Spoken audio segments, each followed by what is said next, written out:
Good evening, everybody, and welcome to another edition of Fire Up. Yes, I'm fired up. All right, here on Thursday, August 3rd. And I'm pleased to be joined by my regular crew tonight. We'll talk about a lot of different things in the sports world. And we'll lead it off with George Icorn. George on for round two of our Thursday night Yep, doubleheader. looking forward to it, Scott. Round two. Fire it up. There you go. And Jeremy Ballrec, round two. Are you fired up? I'm fired up. Let's go. That's a spirit. You'll be fired up more on Sunday when we do the professor and the pupil returns to our network as well. And his Thursday spot, Ralph Williams, the Steel City buddy. How you doing, Ralph? Absolutely. It's great to be here always with you, Scott. Thank you. George, Thank Jeremy. you. Well, we enjoy you. Great to see you. Thanks. As well. All right, we're going to get down to it. Got five pretty good topics to get to. We'll go through them. And then, of course, tonight's parting shot will come from Ralph. And then he can talk about whatever he wants. If he wants to go back to Steel City, more power to him. So first and foremost, the New York Yankees pitcher Domingo Germán agreed to voluntarily submit to inpatient treatment for alcohol abuse and will miss the remainder of the 2023 season, according to GM Brian Cashman. George, it's a shame for Domingo Germán.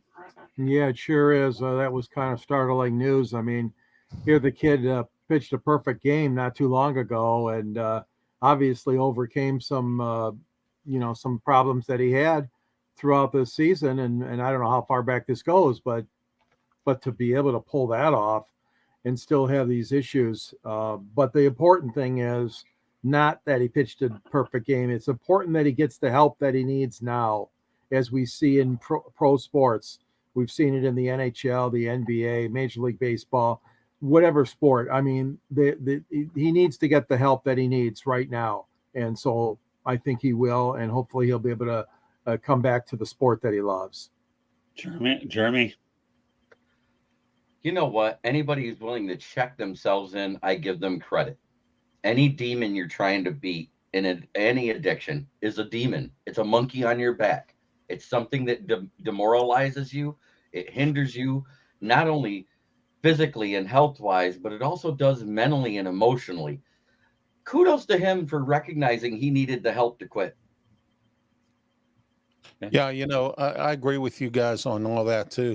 It can ruin your career. I mean, if you don't get help and you don't do something about it, your career is finished. I mean, regardless of what you do in life, whether it's working in business as an athlete or anything like that, if you don't get help for something like that, forget it. It's over. It's done.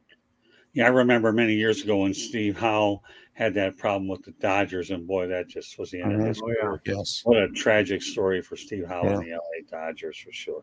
All right, onwards we go.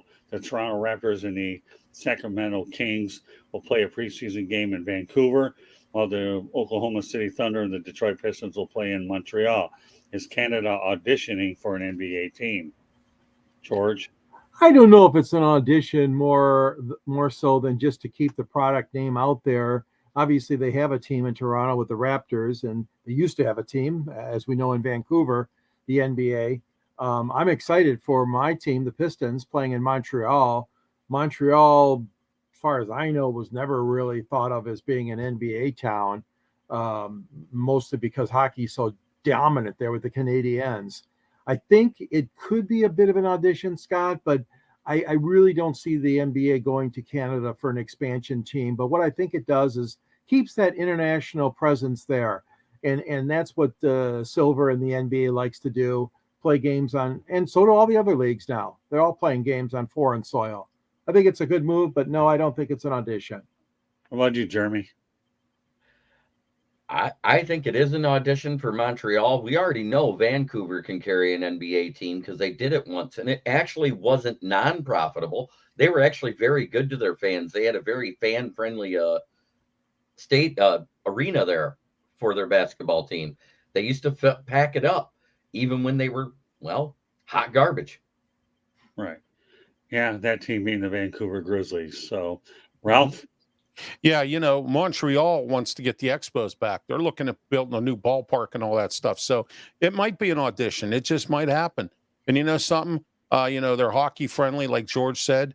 And, they have a football team in the CFL. So why not? Why not add another team to the fray if they can draw? I mean, if the NBA is willing to put a team there and they can draw, here in Pittsburgh, we've talked many years about having an NBA team here, and it just never panned out because we don't know if the fans can draw. We don't know what can happen. I mean, we barely keep up with the three teams we have. The Steelers sell it all the time. The Pirates here and there. And then, the Penguins lost thousands of fans from last year because of how bad they play. I mean, not bad, but what I'm saying is they didn't go to the playoffs. They didn't go to the Stanley Cup. And, we were losing 2,000-3,000 fans a game. So I don't even know if we could support it. Yeah, Montreal Expos, again, it all comes down to the stadium situation. They have nothing suitable. Right. So until they get that result, could I see an NBA team in Montreal? Yeah, maybe. You could create a rivalry between Toronto and Montreal, but I agree with George. And Adam Silver likes to place games in certain areas internationally. More power to him. All right, Patty Grimes, Seattle and Las Vegas, the NBA expansion. Yeah, there's no doubt about that one, Patty. That's not a matter of if; it's a matter of when. So, and let's see, we'll move. Anybody else want to talk about it? Or no, those are the two teams that I've singled out. The two cities. I'm sorry. I agree, Scott, that those would be the two logical places for Silver to put new teams. But if they go for, this is their audition in Canada, if you think about it. They won't do 4 at one fell swoop, Jeremy. That won't happen. No, I'm just saying, if they're going to do 2 once a year and then 2 a couple of years down the road, that type of thing to expand it.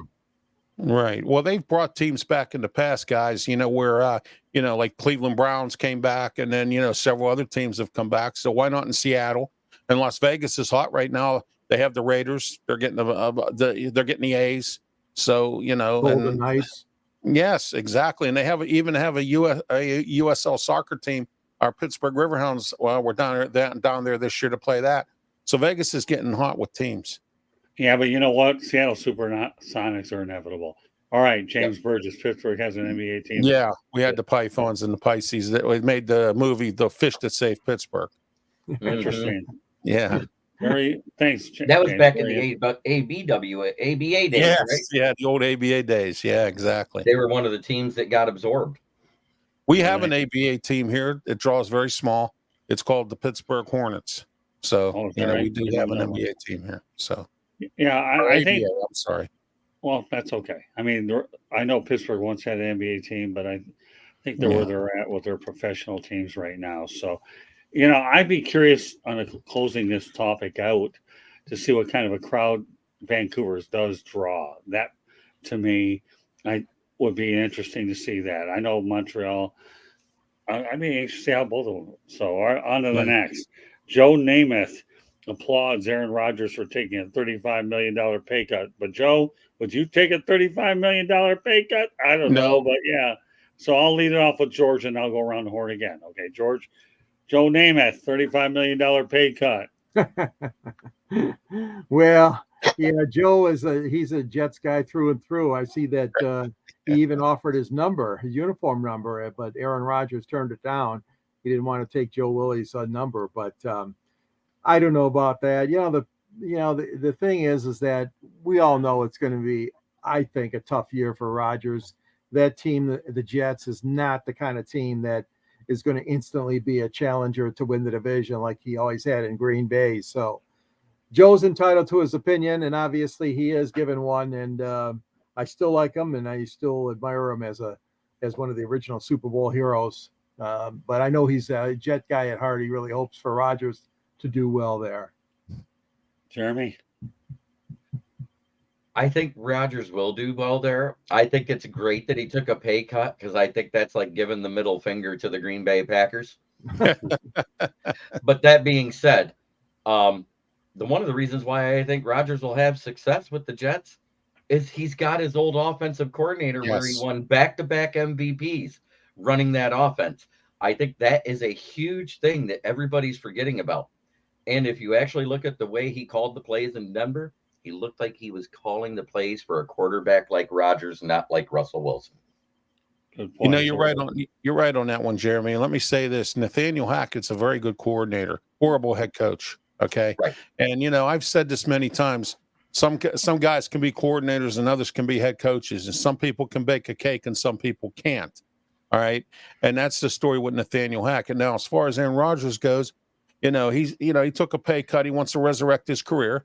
Favre went there to resurrect his career, and several other quarterbacks have gone other places that were around and on different teams for many years and resurrected their career.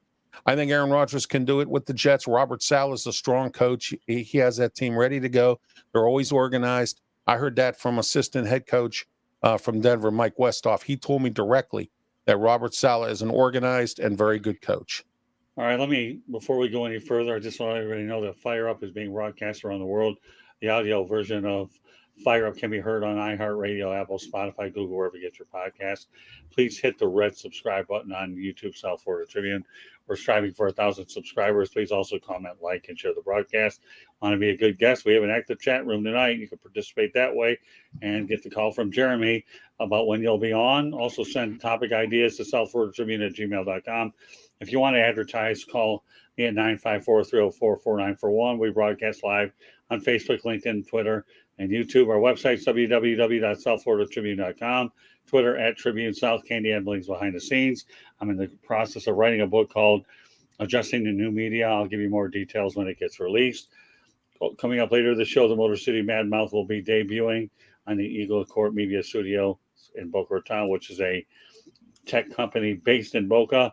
I'm the president of broadcasting for Media Studios, and I'll be working with Dr. Edwin Hernandez. With that said, you guys talked about Rodgers. We'll go a little deeper into him now. Rodgers, Sean Payton needs to keep his mouth shut about my coach, Nathaniel Hackett, okay, and keep his name out of his mouth. Well, definitely you guys segued to that beautifully. So, George, with that said, Rodgers is definitely glad he has his coach back, but I think that truthfully, Sean Payton was way out of line. I do too, Scott. I don't think that was appropriate.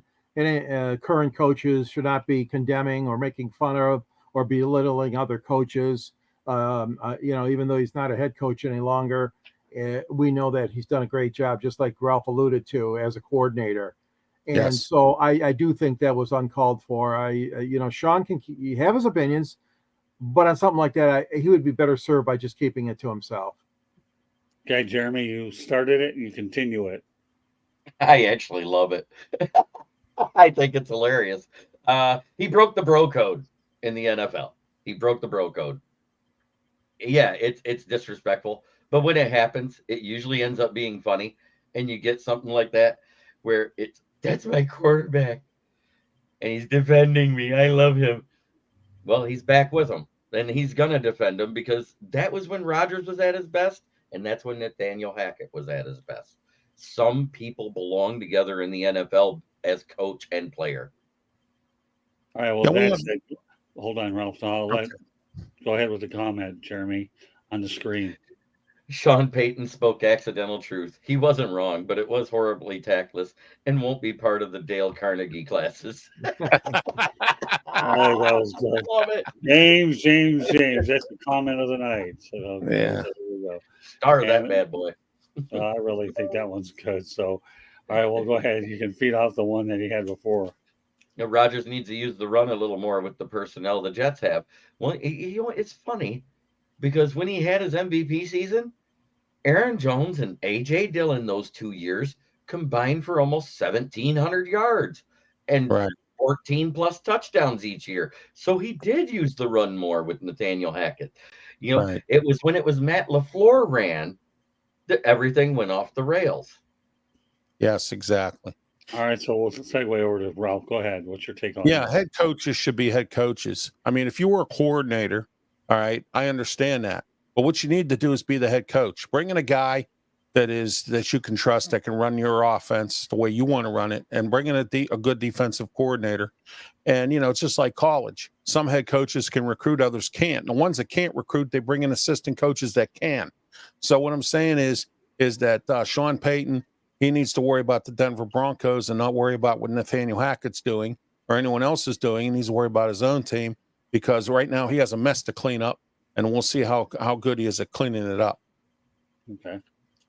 All right. Final topic of the night. Bengals Joe Mixon took a pay cut and was a sacrifice for Super Bowl hopes. Well, you know what? I'm glad he did take a pay cut. I like Joe Mixon as a running back. He's an all-purpose guy that can catch the football as well as run it. So I applaud him. Cincinnati Yes. Bengals to me have been relevant the last few years. All right, George, go ahead. Yeah, no, I think that was very good too, as for him to do that. You got Joe Burrows, who's obviously laid up right now with his injury. But that being said, no, Mixon is a good guy. I really think that, you know, the AFC is so loaded, but I look forward to Cincinnati again getting into the battle with Kansas City as usual, and Buffalo, of course, has a lot to say about that as well this new season. So no, I think it was a good thing. I really do. I think he'll help the Bengals out a lot. Jeremy? I still don't understand how Joe Burrow hurting a baby cow makes him miss time. I just don't get it. But that being said, it's a great job by Joe Mixon to save the team some money, because he was scheduled to make almost $17 million this year, and he cut it back to 10.5. Coincidentally, right after he did that, that's the exact same thing that Saquon Barkley signed for. Very good. I like that. All right. Very true. Yeah. Yeah, I respect Joe Mixon for being what they call a team guy. Okay, he took a pay cut and he's staying on a team and he's being part of it. Now that's a team guy. All right, somebody that's not a team guy is someone who says, "Oh, well, I'm going to stay out and who cares about what happens with the team? I'm going to worry about myself, number one, and that's it. Screw the team." And there's a lot of guys out there that are like that, but I respect Joe Mixon for that. I'm not a Bengals fan because they're in our division, okay? But I agree with you, George. I think the Bengals are going to go keep going where they're doing what they're doing, and they're going to be tough competition for the Steelers this year. Well, let me add a few things here. Zach Taylor, I think, is the most underrated coach in football. Number two, remember Jamar Chase is still there, right? So it's not like the cover is there. Higgins. Who? T. Higgins is still there. Right. So there you go. So Yeah. I don't think the company is totally the cupboard is totally bare. No, the cupboard's not bare, not at all. The cupboard's not bare. The only thing I worry about with them was losing their star safety. They didn't want to re-sign for big money to Atlanta, Jesse Bates. I think that's that's going to be a huge loss, and that's where you're going to see what happens with center field in that secondary, because they're good, but they're not great at pass rush. They do just enough as a defense.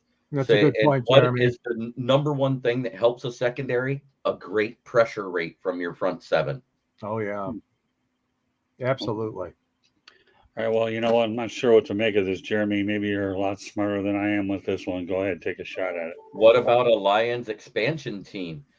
I think we did. Don't we have the USFL, the Michigan Panthers? Well, I think team right here, and that's an audition because that's where the supplemental draft comes in from XFL and USFL, right? Well, unless she's talking about SOL, same old Lions, because you remember how many people said the Fords should sell the team. Come on.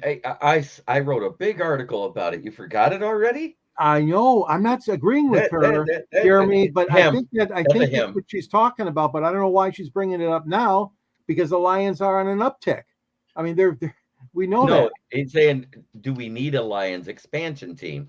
And I'm saying the answer is the USFL is already here with the Michigan Panthers that play out of Ford Field. It's kind of like a spring league for tryouts for that expansion draft they do. Well, then she should have said a farm team, not an expansion team. She means a farm team. Yeah. That's what they're called. But Patty, we love you. We love you, Patty. Keep up the Patty's great. comment. He lives in Grand Blanc. I'm sorry. I'm sorry. Yep. I just wanted to correct it before he did. It doesn't matter. That's all right. All right. Well, with that said, we go to our parting shot segment, and I say shot because Ralph Williams is the only one that's going to deliver it. Go ahead, Ralph. Yeah, I want to talk about this year's Steeler team. We have an expensive defense once again, brought in some free agents. The thing that I'm very unsure about is the fact that they focused on a lot of defense and didn't focus too much on offense this year, other than the offensive line, which of course is important. All right, they went on. They got a few guys. We got Allen Robinson, who I think can resurrect his career here with the Steelers. My concern is Matt Canada, the offensive coordinator. He was never a NFL coordinator. He's a good quarterbacks coach. But now Kenny Pickett gets to reunite with his offensive coordinator from Pitt. The first 2 years he was at Pitt, Matt Canada was his offensive coordinator at Pitt. And we're going to see, are we going to see the real Matt Canada offense where he's going to open it up and let Kenny Pickett do his thing instead of handcuffing him like he did last year? We have, I think, the best quarterback threesome in the entire NFL with Trubisky, Mason Rudolph, and, we got another guy from Minnesota we talked about last week that I think is going to be very good on the practice squad. Right. Yeah. The guy. Badgett? Is that his Yeah. name? Yeah. The guy from Minnesota. And unfortunately, our 7th round pick, Trice from Purdue, he ended up hurting a leg or a knee, and he's out for the season. And a lot of scouts didn't pick him. Omar Khan went ahead and tried, to get him in the 7th round. He was injury prone, but I hope he comes back and next year he'll be good. But we have a secret weapon this year in Calvin Austin. And Calvin Austin is a short, small guy from Memphis. We drafted him last year. He didn't play because of a foot injury all season. But this year, I'm told from some of my colleagues at training camp that he is so fast you can't catch him. And he's so small you can't tackle him. So let's see what he does this year. And he's going to be doing kick and punt returns as well. Line up in the backfield. Let's see what Matt Canada has this year.